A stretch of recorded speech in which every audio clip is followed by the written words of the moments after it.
Right. Hello, citizens of the Nigelverse. It is Nigel here once again. Merry Christmas, everyone. Happy holidays.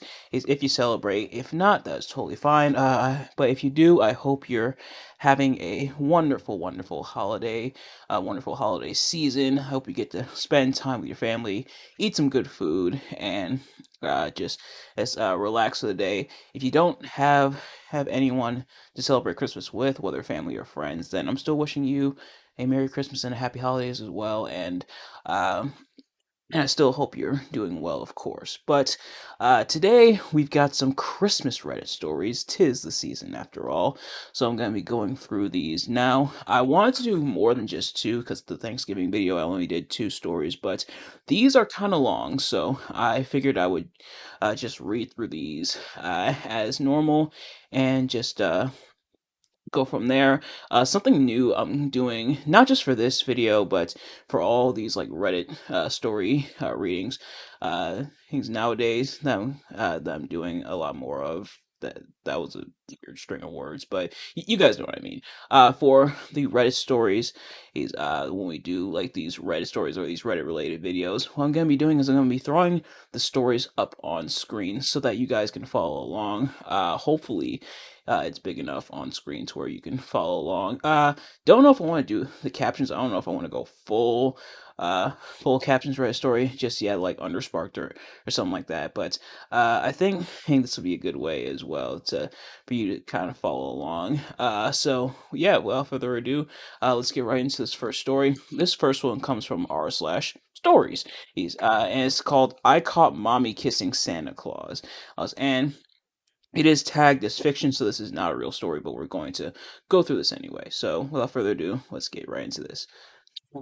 In the house on the corner of Sycamore and 47th, where the porch sagged like a tired back and the wind always whispered secrets through the chimney, the Jacksons were plotting a Christmas revelation.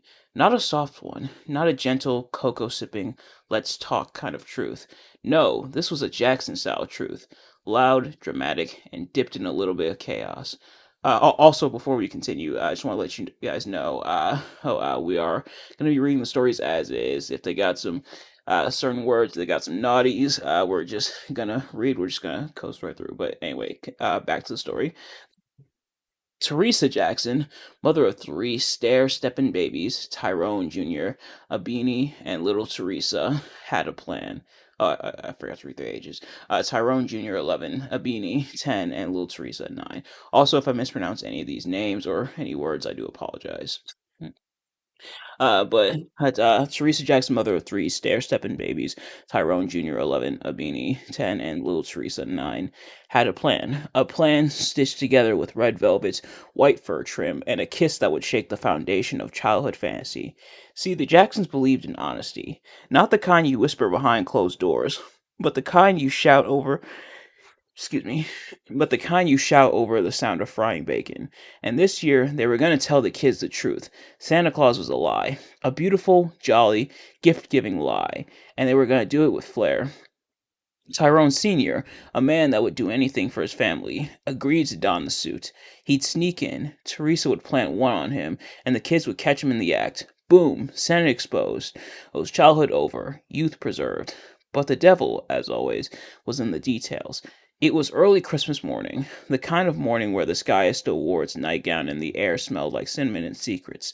Teresa was fluffing bows and adjusting gift tags when she saw him. Santa, standing outside the back window like a red-suited peeping Tom. What the hell are you doing out back?" she hissed, cracking the door. "You supposed to come through the front like a respectable fake myth." He didn't say nothing, just nodded and wallowed in like he'd been summoned. Teresa looked him up and down. "Damn, you went all out. That Billy looked real. You got the good suit, huh? Okay, come on, let's do this." She plopped down on his lap, giggling like a teenager at a basement party. You smell like peppermint and... Is that Old Spice? You trying to seduce me, Mr. Claus?" He grunted. Not a word, just held her tight like she was a winning lottery ticket. Upstairs, the kids stirred. The floor creaked. Teresa leaned in, lips puckered, and kissed him like she was trying to win a bet. And baby, that kiss had heat. That kiss had history. That kiss had confusion. Because when the kids came barreling down the stairs, all sleepy-eyed and ready to snitch, they froze. "Hey yo!" Tyrone Jr. shouted. Mama kissing Santa Claus. I'm telling Daddy, Beanie screamed. Teresa stood up, grinning. Wait, wait, wait! Before y'all go running your mouths, let me show you something. I'm sorry, I can't talk today, but before y'all go running your mouths, let me show you something. She reached for the beard, ready to pull off the big reveal, but when she yanked it off, the room went still. The man under the beard wasn't Tyrone Sr. It was a stranger. A stranger with beady eyes and a confused look, like he had just realized he'd walked into the wrong sitcom. Teresa blinked. Who the who the hell are you? She didn't wait for an answer. She grabbed the nearest lamp, one of them heavy ones from Big Lots with the fake gold trim, and cracked it over his head like she was auditioning for WWE. The kids, trained in the ancient art of don't let nobody mess with mama, jumped in. A beanie had a broom. Tyrone Jr. had a Nerf bat. Little Teresa was just throwing Legos like ninja stars.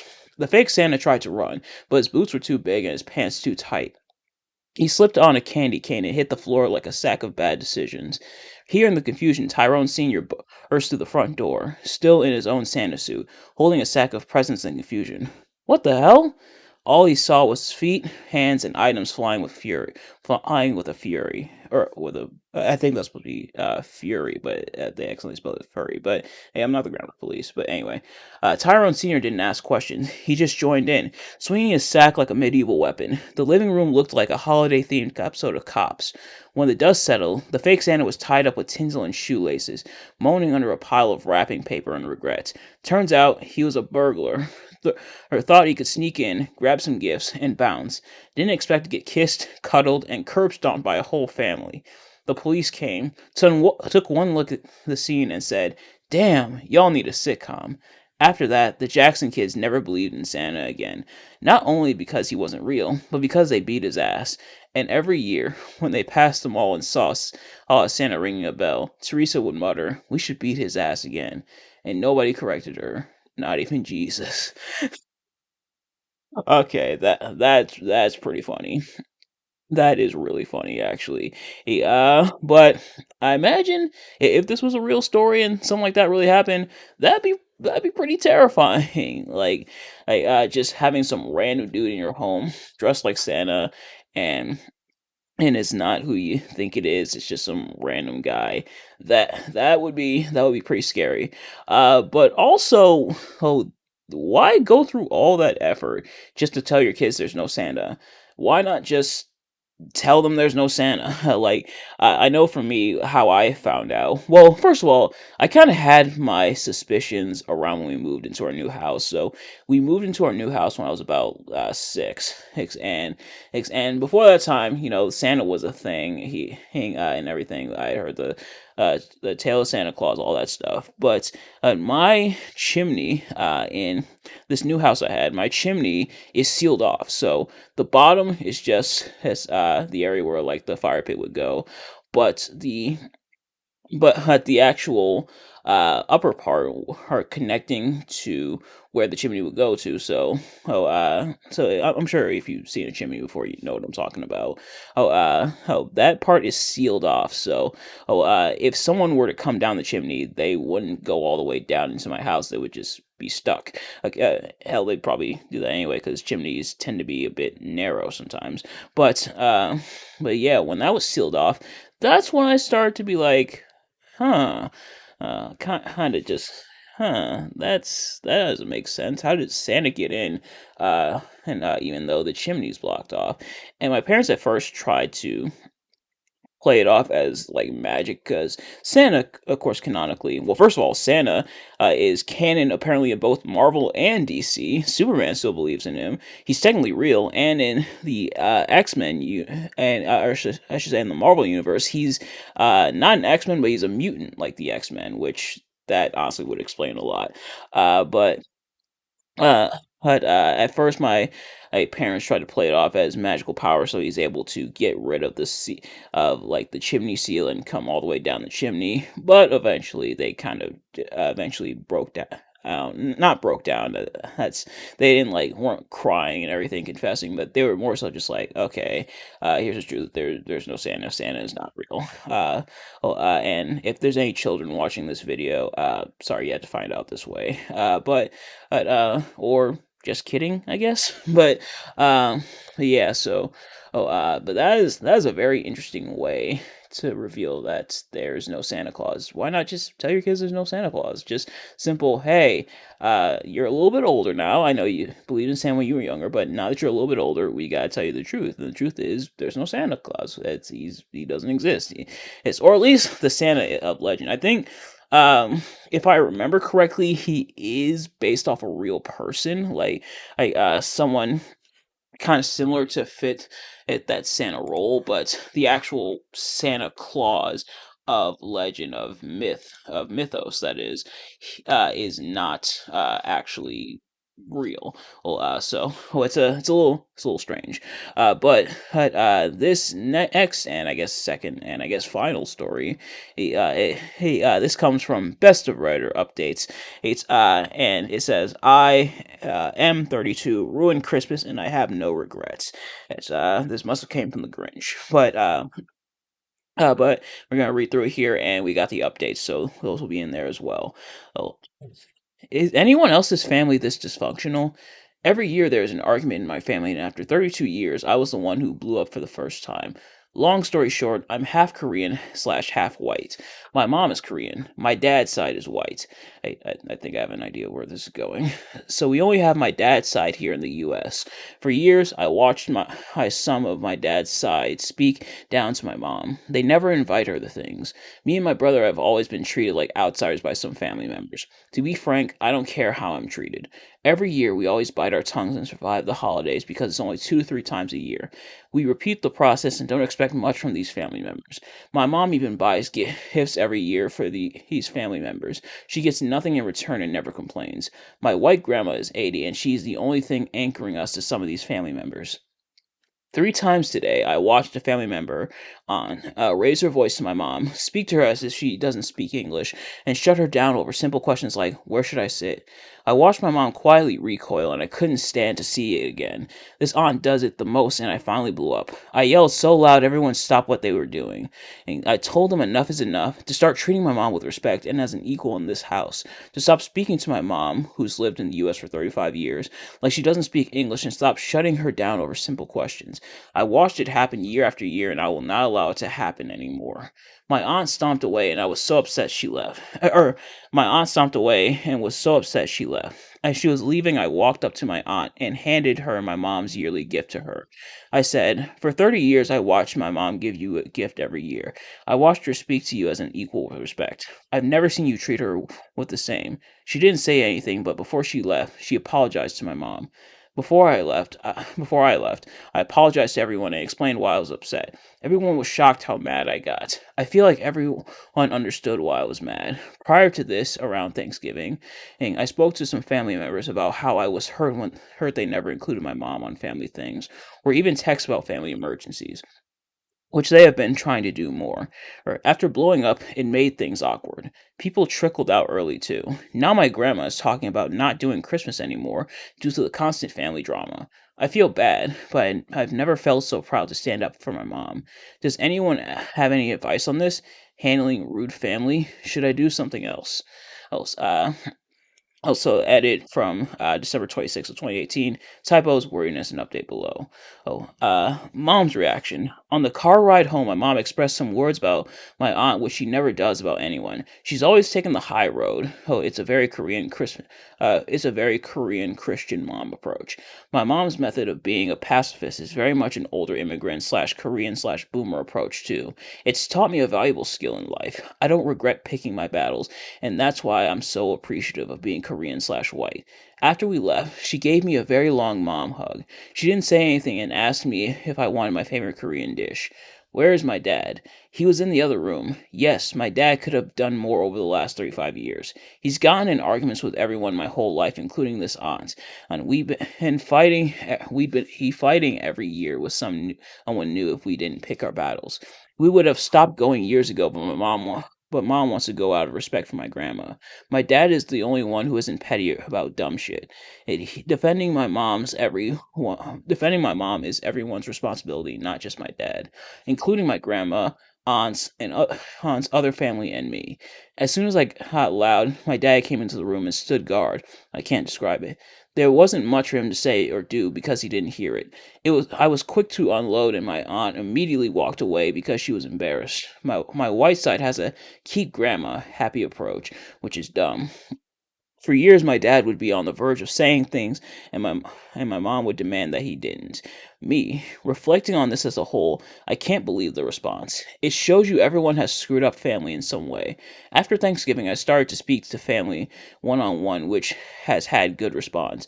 I have no relationship with this aunt. I should have pulled her aside, even as the nephew who's 30 years younger. A small part of me regrets it and will be glad to sit down with her still.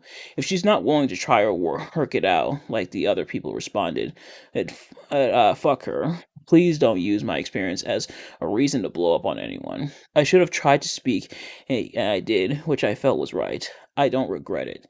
Grandma's 80th birthday is in 2 months. I can't wait for that to be awkward. Someone made the comment that people can't be educated until you give them a chance to be aware of their actions, which is fair.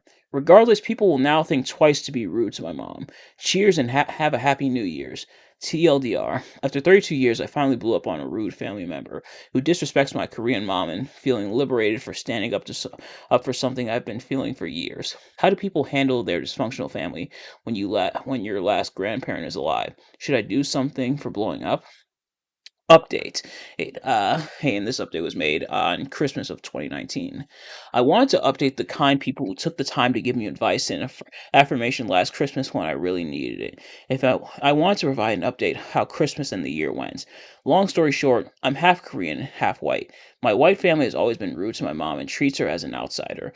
Every year, my mom brings gifts for everyone and gets nothing in return. She never causes drama but gets treated like crap, and I think it's because of their own biases. My white grandma is 80 and the last grandparent alive. She's the only reason we get together with them.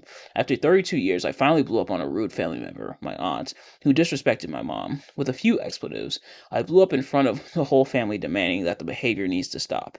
My actions ended Christmas because everyone left quickly after. I felt liberated for standing up for something I've been feeling for years. Last year, I was looking for advice on how to manage the fallout of what I did. Update. The year has been interesting. Immediately after Christmas, I sent an apology letter to my aunt. It went against some advice, but my letter requested to not let the situation impact the family. I left the lack of any relationship in her hands and shared everything can change if she gives my mom a little more respect. I decided to send a letter because she lives 3 hours away, and I've never spoken to her on the phone more than 30 seconds.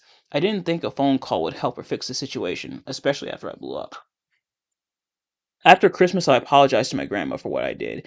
I let my grandma know I sent an apology letter to my aunt. My grandma told me she is and always wants my mom to feel like she is part of the family. I could tell my grandma was on the verge of crying when she said that.